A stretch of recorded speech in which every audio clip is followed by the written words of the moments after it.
Hi, hello, welcome to my channel. The founding of Apple Computer. Apple Computer, Inc. was founded on April 1, 1976, by college dropouts Steve Jobs and Steve Wozniak, who brought to the new company a vision of changing the way people viewed computers.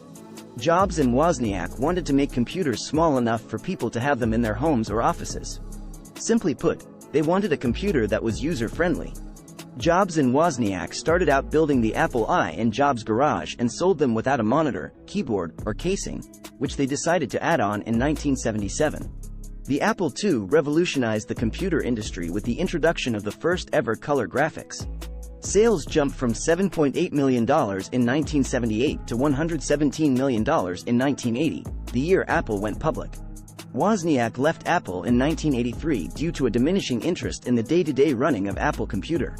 Jobs then hired PepsiCo's John Sculley to be president. However, this move backfired, and after much controversy with Sculley, Jobs left in 1985 and went on to new and bigger things.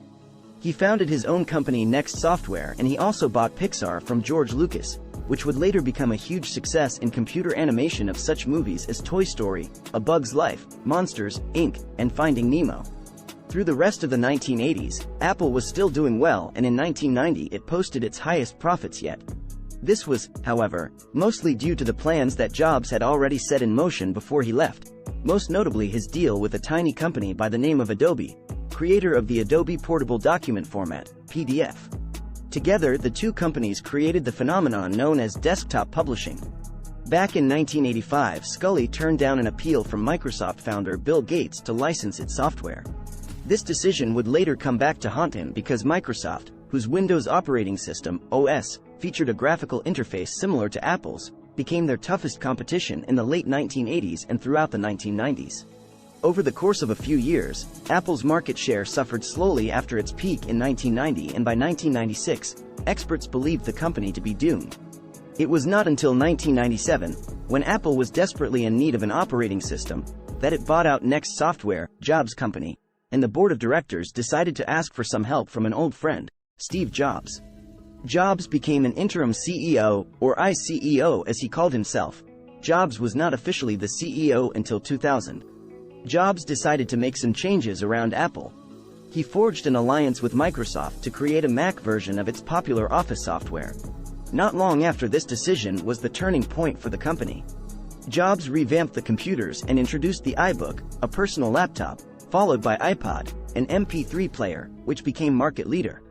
The iPhone, a touchscreen cellular phone, introduced in 2007, was one of the world's most successful products, and the company has released several new versions since. Not long after the announcement of iPhone and Apple TV, the company dropped Computer from its name to become Apple Inc., indicating that it is about more than just computers.